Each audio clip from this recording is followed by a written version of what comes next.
Hello and welcome, everyone. Welcome to another Solution Sunday because the soul is the solution. Remembering that we are grand beings of light makes all the difference. So today, and every day, I am Lisa Warner. I am the author of The Simplicity of Self-Healing. And today I am here with Jackie Lesser. Jackie is a leadership coach who inspires and works with shapeshifters, game changers, and the helpers of humanity to guide, support, provide tools and accountability, as well as challenge and champion them to be the change they want to make. Today we're going to be talking about shift happens. Jackie, welcome. Thank you. It does, doesn't it? It Shift. does. Yeah. Right? We are in this great shift of consciousness. This is the time of the great shift. Yeah. What does that mean to you? I think back, about 20 years ago, well, actually, from the beginning, I kind of realized how change was always happening, even though I wanted constancy in some ways, right? You want things to stay the same, and inevitably change would occur, and sometimes change that felt really difficult. And so when that saying, like, you can't beat them, join them, sort of thing. It's like, okay, if I can't beat change, if change is going to happen anyway, how do I make the best of it or make the most of it? Or how do I even learn how to, and this is not an old word, but a newer word for me, like to navigate that with more ease and more grace. Mhm. So I've been sort of riding the change train with more ease and grace, because I'm my intention is to kind of pull in all of the tools and all of the resources and all of the knowing that this life and this journey is exactly for that. It's for the shift from forgetting to remembering. Yeah. Wow, I really like what you were saying about the change because I had forgotten, but there was a time in my life where like I was terrified of change. Like I didn't want anything to change. I have a parent, one of my parents, I won't name which one, but one of my parents, because one of them watches here and one of them doesn't. They'll know who they are. But I have one parent who's like, nope, no change. Everything has to be exactly the same every single time, no exception. And, I think that mentality really, influenced me for a long time in my life. And, you know, finally I realized, like, wait a second, you know, I'm not really digging my life the way it is. So, like, I need some change. Like, I need to guide my own change. Like, I need to guide myself back into alignment with who I am because I have changed so far out of alignment with my truth that I need to change back into my real truth, into alignment with my soul, the Right. being that was designed to be. Oh, I love that. I love that. I love how he came to it. I remember working for a guy, my first employer, and he was like this kind of like this Wizard of Oz kind of guy. He could make magic happen. And whenever he wanted something to be different, he would like go on this campaign, change is good. And I don't think anybody bought it, but he would just be singing like the Pied Piper, change is good, change is good. And I don't know, I mean, obviously we each have our own experiences of change, whether it's good or bad, I don't know, but it is inevitable. So I guess, and this, as much as anybody does, especially in with regard to your book, you get to decide. These are events, they're ultimately neutral. in their meaning. You bring the meaning. You choose, am I going to flow with this change or am I resisting this change? Mhm. And oh my gosh, the more I accept it, the more I say, you know what, I don't know what anything is for, but it's all working out. The more I stay present to this now moment where it's all okay, um, the easier change actually feels. Yeah, one of the things that I've become really aware of is that consciousness is designed to be flexible, Right. but we have been trained to think in specific ways, in specific patterns, and that if you don't think in the exact same pattern, then change is really scary because wow, I don't want to have a different thought because if I have a different thought than the thought that I was already thinking, then that might mean that my original thought was wrong, and I don't want to be wrong. So we're terrified to change our awareness. We're terrified to return to flexible consciousness. Yeah. We lock ourselves into these awarenesses that we have been told to be aware of. Be aware of this scary thing. Be aware of these diseases. Be aware. If we open our consciousness and be a little more flexible and fluid, we can be aware of a whole lot of other really cool stuff. Yeah.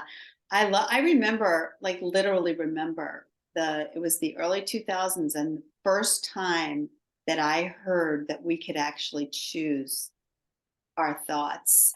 And at that point I was already, I don't know, I think a mother. Yeah, I was a mother of two children. I was a successful career person. Um, and I got one of those, like positive energy quotes from somebody that limitations were perceived and that you put them on yourself based on the cultural conditioning, that you speak about in your book. And based on this cultural conditioning, put these perceived limitations on. And if all of a sudden it occurred to me, oh my gosh, if I put them on, then I can take them off. Like I just that was such a radical idea. But I remember the feeling of freedom and I couldn't wait to try it out. Right? Couldn't wait to try it. What I've learned since then is that we are really in the quantum field. The quantum field has infinite possibilities. Exactly. And so to be conscious enough to choose that flexible consciousness, that um, is really where all of our freedom exists, right? In that choice. Exactly. Yeah, I remember this. This is back to that moment in the early 2000s when I got that quote, and then that weekend I went skiing, and I was like probably in my late 30s when I started skiing, and I was like very afraid because you're in your late 30s, Jackie. You're really not supposed to be starting to ski right now. Oh, yeah, that would be terrible. That'd be terrible. You're not a skier. Anyway, I decided to try that. And my skiing was like really rigid. And I remember my husband saying to me, if you keep taking up that much of the mountain, we're going to have to buy 2 lift tickets for you. Right. But so I tried this pulling the limits off idea the first time on a ski lift. And when I got down, as I'm skiing down, I should say, there's this whole group of people skiing very close to each other. And I thought, ooh, that's dangerous. But actually, there was a sign on one of the guys' backs that said blind skier. And I thought, okay, no one told that guy that there was a limit. Right? He's doing it. And all of a sudden, I'm like Susie Chapstick, like death. Right? So that was just a fun example, but I wanted to try it immediately because it was so empowering. Right? Oh my gosh, I love that. I remember I don't remember.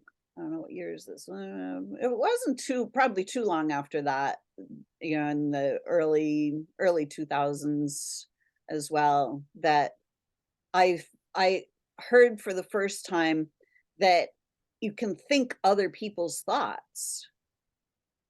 I was like, "What does that mean?" Like, because I know that a lot of the thoughts in my head do not feel good, like, "I'm not okay. What's wrong with me?" What It's like, and as soon as I realized, like, "Oh my gosh, these are other people's thoughts. These are thoughts that I've been taught to think." Mm. Like, wait a second. If I'm thinking other people's thoughts and my thought space doesn't feel good, that's a clear indication that I need to get rid of the other people's thoughts, because if they're my own thoughts would feel great, because I Mm. would think great thoughts. Like, right? It's like I love to think expansive thoughts. I love to think thoughts of universal consciousness and unlimited possibilities, and hey, what else can we create? Like, those Mm. would be my thoughts. Like, Mm. so I started paying attention to my thought space, and it's Mm. like, whose thought is that? What a great question. Oh my gosh. That's super powerful. Right?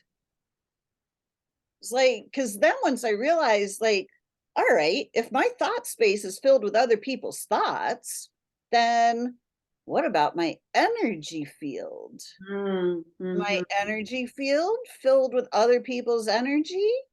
Shame, blame, fear, doubt, guilt, worry. Oh, those don't belong to me either. Gosh. Then I wised up and I was like, oh, this is all about the non-physical space is generating the physical space. All right, so now I need to pay attention to the non-physical space, Mm. because then I can change my entire physical reality by changing my non-physical space. I can Oh, start clearing out the thoughts that don't belong to me and the energies that are attached to those thoughts that yeah. don't belong to me. Right. Oh my gosh.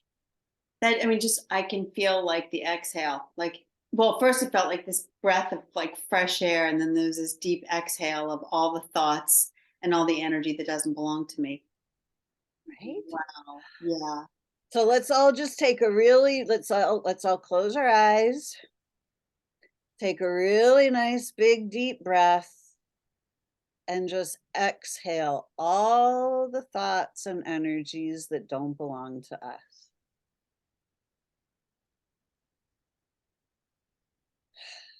And then just simply notice, what does belong to me? Kindness, caring, curiosity, generosity, enthusiasm, peace, love. That feels better. Mm, feels amazing. Yeah. I mean, and I think when you just did that, I could feel the connection. The connection that you and I have just made, right? And to whoever else is listening to this. Right? Yeah. Yeah. And the It's like it calm. just cleared the space. Yes. Yeah, it's cleared the space and the calm that was like, ooh, that is good. Yeah. And that is the nature of healing. Mm, That's what generates health and healing. mm, It doesn't come from a pill. mm. Yeah, It yeah, comes that from felt really, that feels really true. It felt really true as I'm reading your book too. Um, you know, I, so I totally agree, and obviously, it's very uplifting to think about how you just spoke about that. When I think about my own experience, like who's thought of, like I also notice that there's a part of me.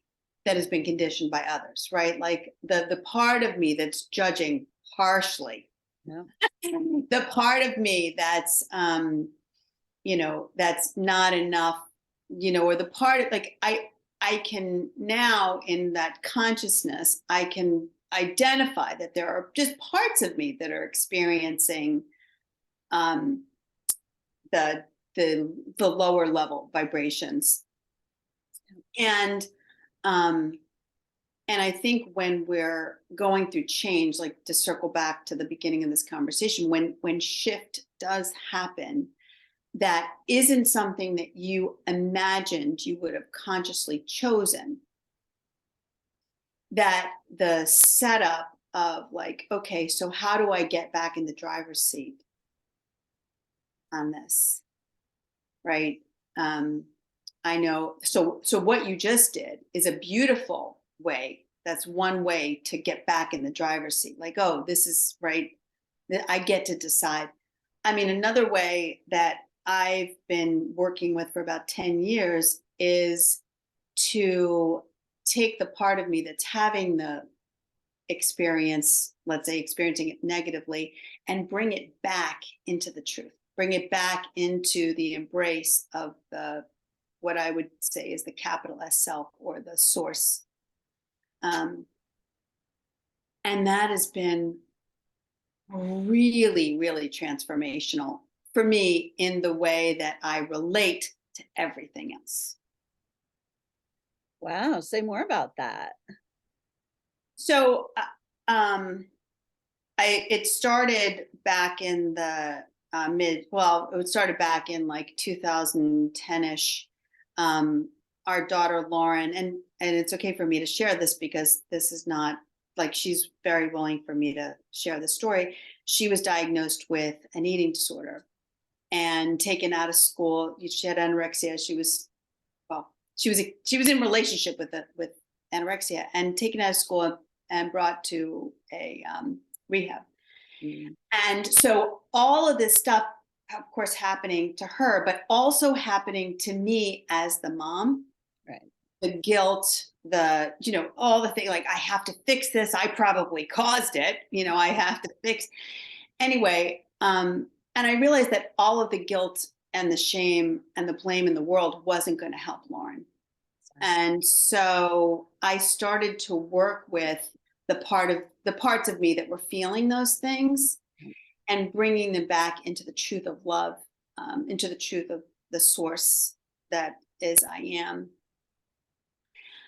And ultimately, I realized that being aware that it was just a part of me and not the all was, number one, so incredibly freeing. Number two, allowing those parts to have their say and say what they needed to say, and then being welcomed back into the whole anyway, by the love that is what created us.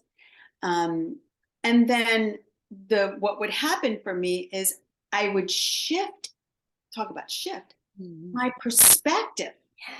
the way I would see anorexia, the way I would see myself as mother. Like, that just shifted when I brought those parts back in, when they were just loved no matter what. That would, I'm like, oh my gosh. So the perspective on anorexia shifted. And then the action that I was taking was much more, was inspired by the shift. And then I would circle back to this feeling that is the feeling I wanted in the first place, which was the calm and the peace and all those energies that you just mentioned, that are the authentic us. So I mean, I have an 8-step process for it, but I call it the holy shift, because you literally go from holy something else to holy shift. I don't know if that's Right? a word I can say on this. Yeah, right. We do everything here. Okay. I got no rules, baby. Okay. I love I that. don't know about the platform, but hey, Okay. right. Yeah.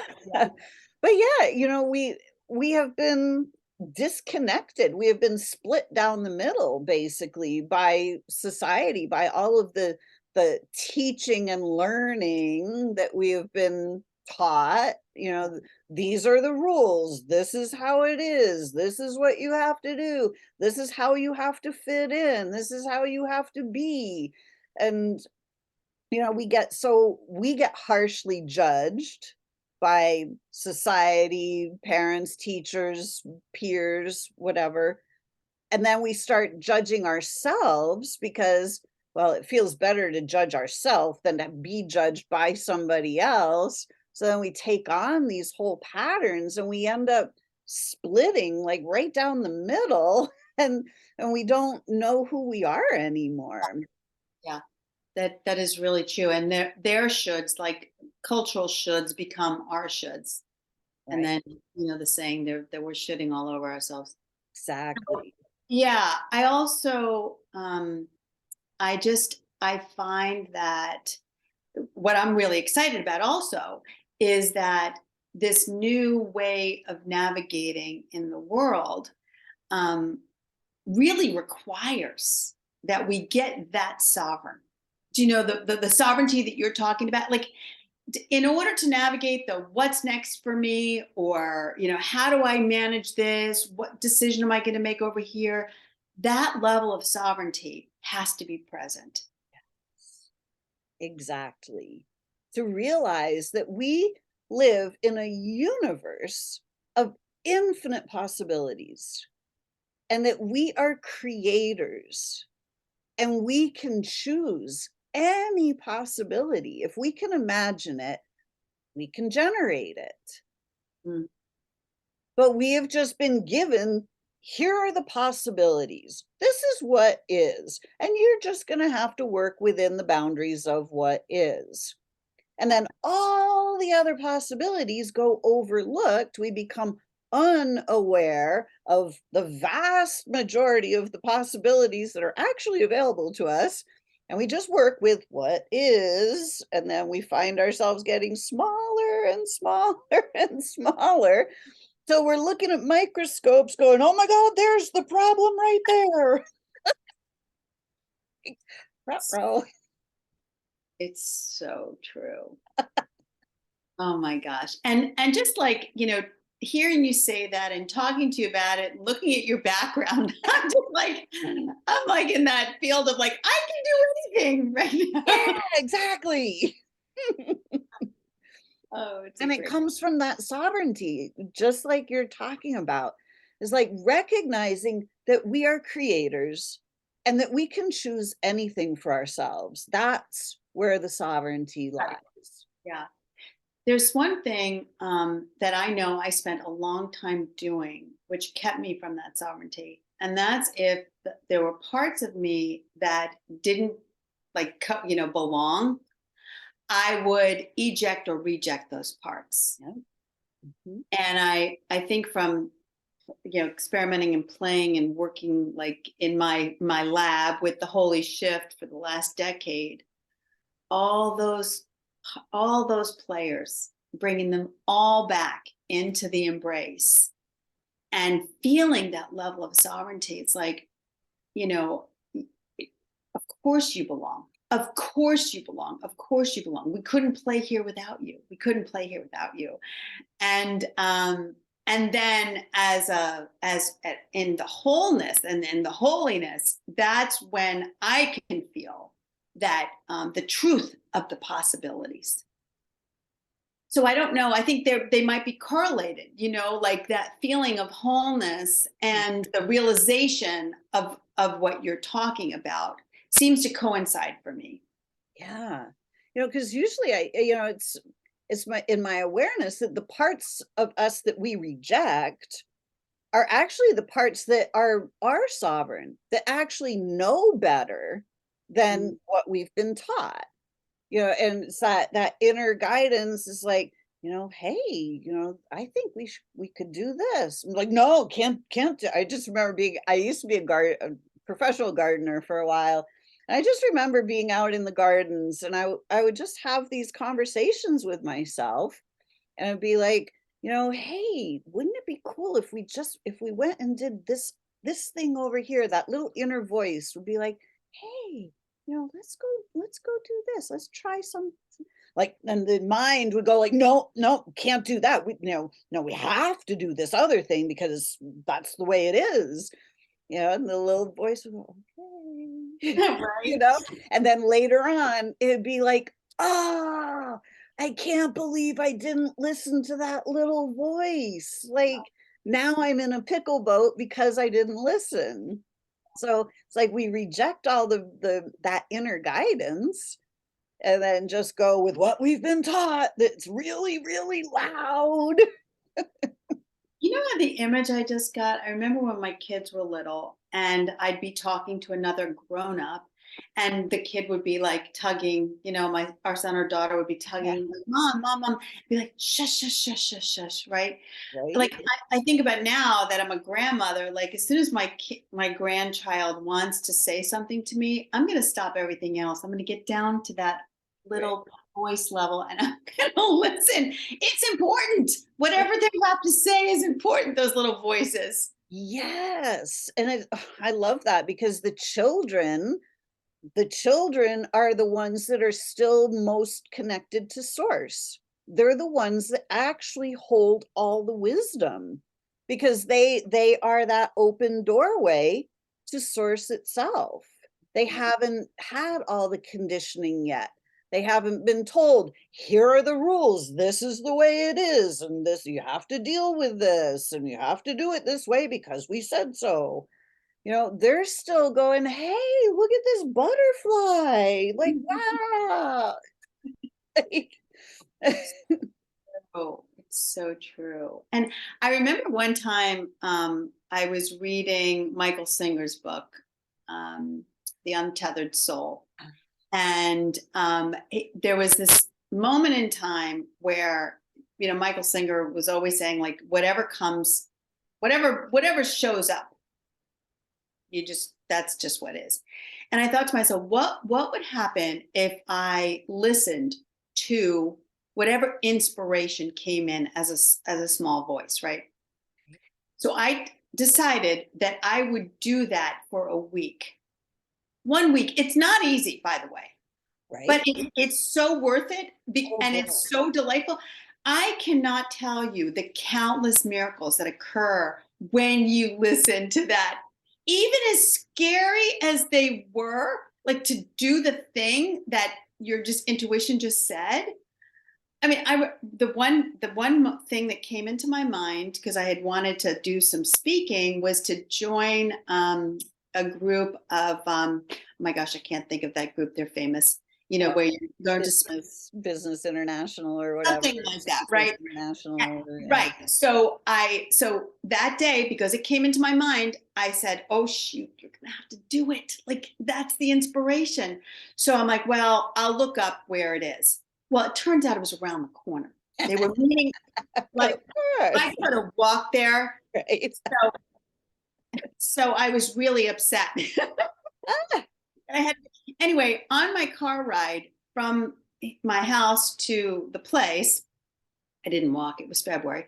On my car ride, I was listening to like the fun fact of the day, and it was about Abraham Lincoln and George Washington. So I just listened. Anyway, I get to the place. I get in the car, and today's topic was extemporaneous talking, speaking. So they were going to throw some kind of a bunch of paper in the circle, and you'd have to pick out a piece of paper with a topic on it and speak extemporaneously on this topic. Well, don't you know, the paper I picked out was about President's Day, Washington and Lincoln. Just a fun fact from the time that I got in my car to the time. So if the universe was not conspiring with me to keep going on that miracle train, right? To keep listening to that intuition, the universe will provide. You won't be able to know before you do, but as soon as you need it, you will come to know. exactly. Oh my gosh, I love it. Just total validation that it's like, hey, you're right on track. That Yeah, is so cool. it was super fun. I Yeah, love it. And like you weren't really seeking validation, but it showed up. right. And I look at this is coming up. It's just that I see, like, when people, because I work with a lot of people who are, like, trying to heal something, heal their body, and they're always looking for validation, like, they're looking for the healing before it has like, before it happens kind of thing, it's like, I need a sign, I need the validation. If you're actually looking for validation, it's not gonna come. If you're just there in the moment, it will appear. Mhm. Mm. So what is that process? So how do you, if someone is currently in relationship with something that feels physically challenging, and they're looking for a sign, or looking for like some clue that they're moving in the right direction or moving from the right direction, how would you advise them? Well, I mean, first of all, we have to recognize that the healing is the hard part. Healing is actually the painful part. And it's when we go into healing that the symptoms show up. So we're running off to the doctor to go, what's wrong with me? When your body is just already, it's in the healing process. We have been taught backwards. So the first thing I always do, is we got to get the consciousness shifted back in the right direction so that we recognize that this is actually healing. There's nothing wrong with your body. And then the validation actually comes from inside. It comes from our ability to start trusting our body, to start trusting ourselves. So it's like that feeling of, "Oh, there I am. Ah, yeah." It's the feeling that's the validation, not the physical sensation, not what shows up in the physical world, but it's that inner knowing, that inner voice, that reconnecting to that inner voice. Mhm. And once we understand that the healing is the hard part, that when we make an internal shift and then pain shows up, it's like, ah, there it is. There's my validation. My body's now in healing. Like, we Mm. have to change the parameters. Yeah, that's radical. Radical for our cultural conditioning, and the way we think Exactly. about these things. Right? Like, we've been conditioned backwards, like on purpose. Because, when we look at just how the world is set up, it's set up in a pyramid shape. And it's like these people on the top, they have all the money, they have all the power, they make all the big decisions. And then all the other people who are down here who are disenfranchised, you know, so we're just taught to these people have all the answers. Listen to these people, they've got the answers. And so we're these people that have all the answers, they also have all the questions, they also own the educational systems, and they just simply teach us and they program us to believe what they want us to believe. Yeah. Wow. No, I agree. I'm wondering, because as you're talking about it, you're showing me that shape. I'm thinking about, how is the shape changing now? Because like we're in this conversation, and, Yes. and, and I'm in this conversation a lot, a lot. So what's happening to this? Like what's happening to the shape? So the shape is going from a triangle to a circle. Yes, that's So that's what I was thinking. consciousness is in concentric circles. Mm-hmm. So I talk about it like Russian stacking dolls. It's like the physical self is the smallest doll in the middle. It's the littlest, it's the darkest, and it has the least amount of consciousness. And each layer you get to, like, they're your higher self, your oversoul, like there are many, many, many layers of self. There are many, many dimensions and densities. And it's like the Russian stocking doll. Every time you have that new awareness, it's like, "Ooh, ah, that feels better." And you know a little bit more. And then it's like, next layer out. It's like, "Oh, I see." And you keep expanding your consciousness. You keep expanding your awareness until suddenly you go, "Oh, I'm part of the universe. Wait a second. Infinite possibilities are the universe. It's not just about here in the physical world. It's about, wait a second. Oh, let me look out here instead of down the microscope. Let me look at the other end. Let me go, oh, wait a second. I'm the soul. I am vast. I am infinite. My consciousness can be anywhere, anytime, anyhow. Like, wow, Ah, let me shift my perspective. yes, yes, yes. It's it's an interesting concept. You know, you're getting to it and you're talking about it, and I'm feeling the truth of it. And I mentioned I'm a grandmother, newly a grandmother. Our granddaughter is 4.5 months old. Aw, And I look in her eyes and I say, "Tell me everything before you forget. right? Tell me everything." And my mom passed away 2 months ago, and I keep saying to her, "Mom, where are you? Tell me everything." Like I just, Yeah, so I feel like I'm really desirous of having this information, these awarenesses, from the new ones and from the ones who are gone again. yeah, You know, so, and I feel excited about the discoveries. right? You know, I have a lot of memories, well, comparatively from when I was little. My earliest memories are probably, I don't know, it was 3, 4 months old. And Whoa.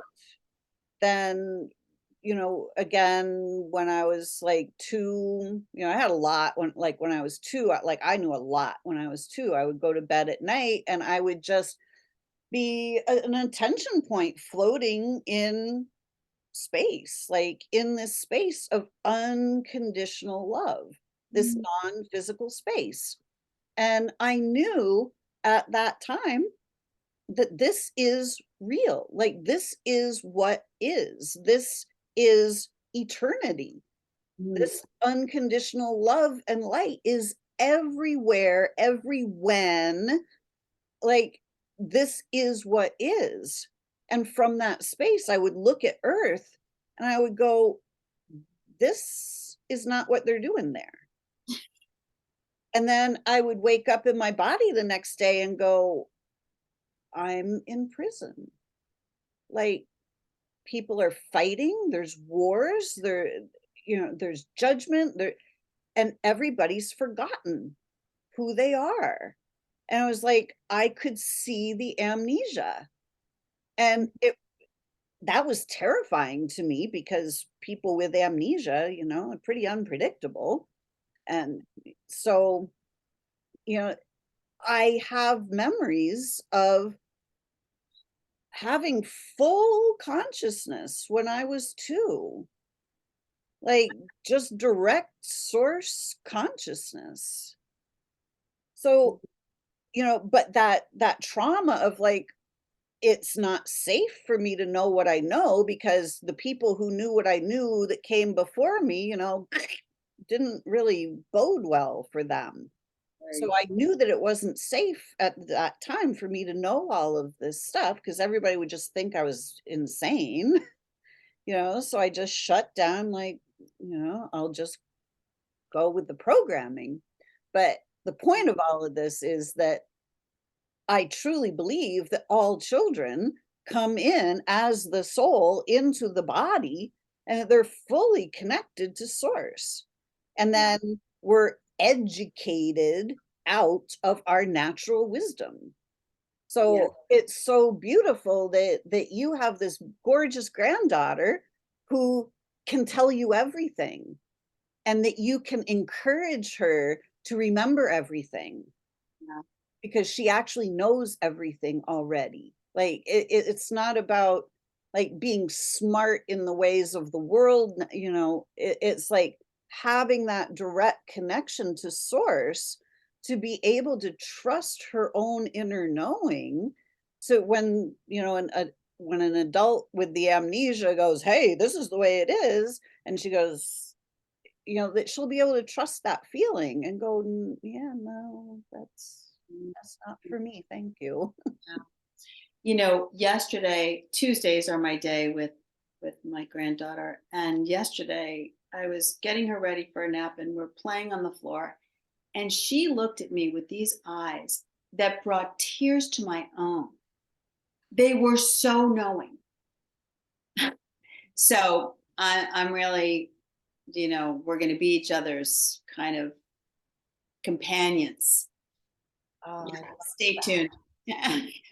Wow. Yeah. And right before my mom passed away, I said, Mom, I'm going to have Tuesdays with Lenny Mae. So would you be available to join us? She Oh, said she would. So it's going to be quite the adventure, Tuesdays. So yes. stay tuned for Tuesdays. Oh, I love that. Wow, this is great. Yeah. Yeah, these children that are coming in now, they're Oh, every wave, the next wave, they all have their mission. They all, we all have come in with our assignments, whatever, and these kids, their mission is to bring love back to the world. amen. Amen. It's funny that you mentioned the word assignment because I find that I'm working with a lot of people whose assignments appear to be changing. Yes. And the people I'm working with are probably, in their 40s, 50s, 60s, and 70s. And then they've been doing like some good stuff, helpers of humanity. They've been doing some good stuff at a leadership level. Um, but there's like this common thread that it seems like they realize their assignment is ending. So even though the new ones are bringing in love, I think that we're all sort of being readjusted, reprogrammed for our next assignment, which is on that frequency. Yes, absolutely, because this And is the great shift. the And great this shift, right? And truth be told, for them, as we're working together, the the breadcrumbs, the trail on this treasure hunt. I mean, that's how it's kind of going. It's not like, oh, I know what the next assignment is. You only know in that moment. And then so it's like, what tools do you need? What do you need to have in your backpack? Make sure you're nourished, make sure you have enough, resources and support and all that kind of stuff for this next part of the trek. exactly. It's like Yeah. as you start to walk the path, the pathway appears, not until you start walking it. Yeah. So these kids are probably really also just helpful in that way because they don't yet have, like, I think the certain generations, like, what's it going to be? How is it going to look? That need to know. The kids are more in just that now moment. Very happy just to be where they are. Mhm. And so that's definitely a lesson that I'm taking from the little ones. Beautiful. And Mhm. real learning doesn't happen in a schoolroom. Real learning happens out in nature, where we learn to play with each other, play with the birds, and connect to, communicate with the trees and the plants and the animals and the butterflies, and, where we start we exercise by climbing trees and rolling down hills and doing cartwheels. And, life is meant to be fun. It is not meant to be drudgery like it has been for so long on this planet. Yeah, yeah. Well, I'm excited about the triangle becoming the circle. Yeah, right? I mean, the triangle it's not a natural formation. There's not a lot of stuff that shows up in triangle form in just in nature. Things, natural swirls, there's cubes and things, but you know, as a society, having all the power up at the tip and the vast majority of disenfranchised people at the bottom, like, it doesn't work. We look at these people that have all the money in the world, and the people on the bottom have nothing. It's not sustainable. It occurs to me as you're saying that the book that you've written and the message that is yours to share really transcends the triangle, because disease is indiscriminate. Like you're not protected being at the top of the triangle. Well, yeah.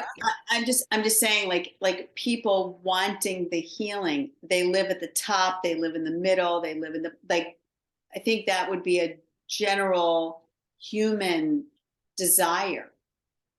Well, once we realize like that this triangle is the way that it is, the way that the society is set up, it is set up that these people up here at the top simply traumatize the people at the bottom, because traumatized people can then be controlled. They create the problem, and then they go, "Oh, well, we have the solution." So these people are creating the problems and providing the solution. Like, we have to start expanding our consciousness a little bit just to see how it's set up here. And we have to start going, hey, let's not fall for the problems anymore. Love And that. let's provide our own solution, right? Because, and I discovered this myself when I was facing cancer, which was a problem. Right. And one of the things that I realized when I was 2, and I would just have all of these awarenesses, was that I would look at when I would look at Earth and look at humanity, I would be able to see all these people in nursing homes, in bodies that didn't function, like they could no longer control their own physical body. Like, and they were literally just in these death watch facilities waiting for the body to stop. And I thought, this is not normal. It's not natural. It's not supposed to be this way. And I remember at 2 years old going, that is not ever going to be my story. That's not what I'm doing here. So when I found myself being fully traumatized by life, and then facing this cancer thing, I remembered back and went, wait a second, this is not mine. I refuse to create this story. I am not walking this path. I am not telling this story. This Mm, is not mine. And I refuse to continue this story for even 1 minute longer. I have generated this. I've gotten myself into the situation. I can get myself out. And it's by tuning in and connecting to that soul wisdom that I had when I was 2 years old, mm, and returning myself to that state of being, and then my body will heal itself. And I learned a whole lot of cool stuff along the way from that journey. But, we're not meant to live in these states of dis-ease. And, disease in and of itself is the illusion, because our bodies are simply responding to our consciousness. Every time our body adapts, it's adapting to our, if we don't know how to clear out our trauma, then we're walking around in trauma, and then the body has to adapt itself to the trauma to try to get us through the trauma. mm. So we're not being attacked by diseases. Our bodies are responding to our traumas. And the healing happens when we learn how to neutralize the trauma.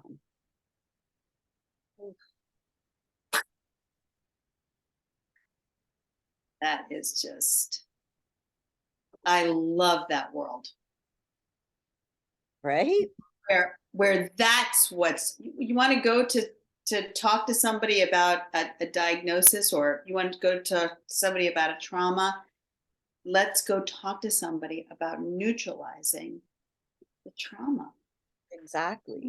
I know in my own life, for I mean, at least a decade, the weight of guilt and shame and blame.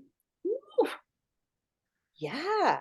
you And know, your body has to adapt to that. Your body has to, if you're wearing those clothes of guilt and shame, and your body has to reflect that. Your body has to take on the form of the being who is filled with guilt and shame and doubt, did it's right? five different autoimmune conditions Yeah. over. Yeah, Right? And there was nothing wrong with your body. Your body was simply reflecting that version of you. So by learning how to clear out, and what when I realized that these things are emotions, but emotions are energy in motion, it was like, wait a second, these are energies that are in my energy field. And if I simply clear those energies out of the energy field, I don't have to carry them around anymore. And my right. body doesn't have to take that shape anymore. Mm, So that's when I started teaching people how to clear these energies out of their energy field. I learned that myself when I was um, having anxiety attacks. I would suddenly feel this feeling in the pit of my stomach, and I'm like, oh my god, and I would go home and like go under the covers for 3 days, while it passed, until finally one day I realized, oh my gosh, this is an energy. I can clear the energy out, and I won't have to have these anxiety attacks anymore. And that's exactly what I did. And it was probably 6 months later or 9 months later or something, somebody started to mention anxiety. And I went, oh, I remember when that used to happen to me. And then I realized that was the moment that I realized, oh my God, I had cleared all of it out of my energy field and it wasn't even a thing anymore. wow. Yeah. Oh, goodness. Oh, goodness. So powerful. There's the solution. Right?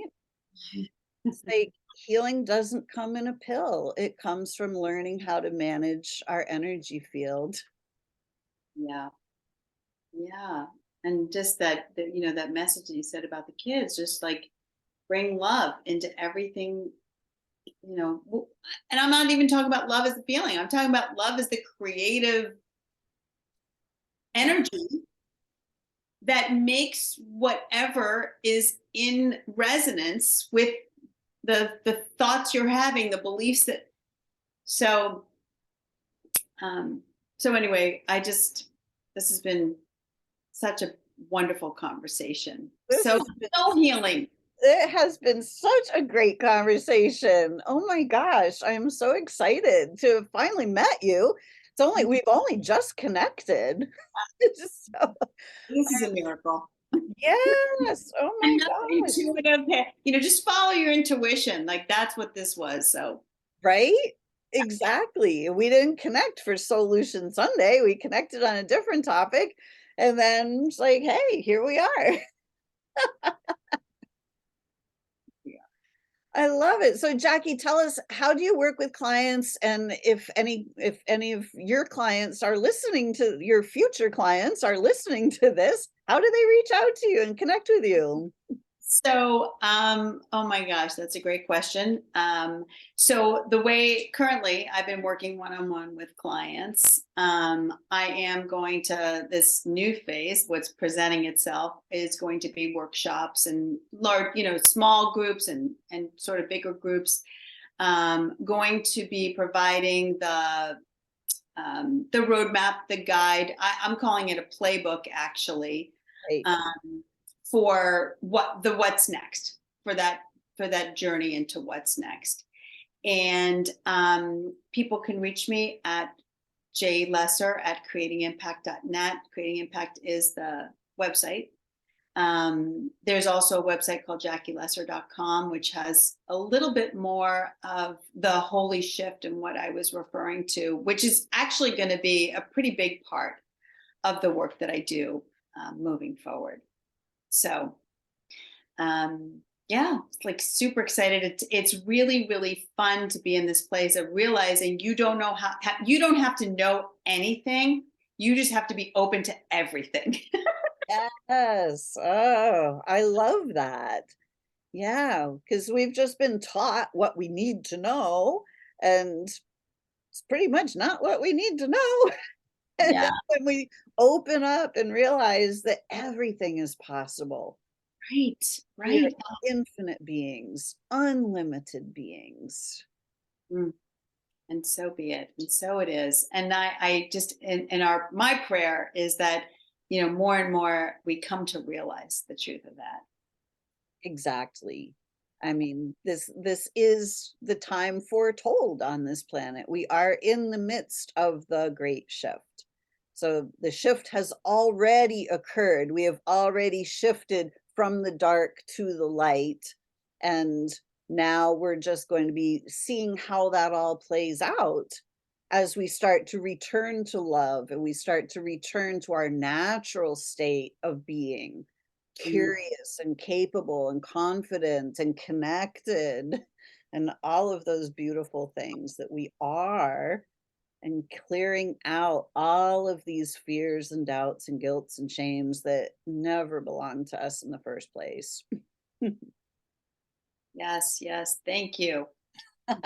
Thank you so much. Wow. So, for everybody listening, if you are watching on YouTube or listening on the podcast, look in the show notes. All the ways to connect with Jackie are listed there in the show notes. So please, if you feel resonance with Jackie, please reach out. And I'm sure that she will be on Solution Sunday again because this is a really fun conversation. I would love to have her back. Lisa. Thank you.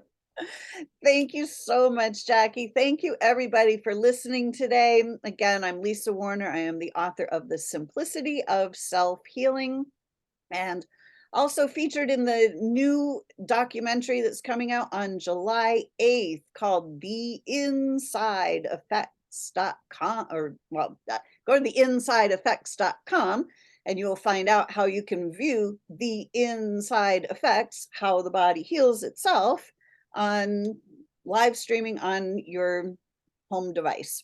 So it will be free to everyone.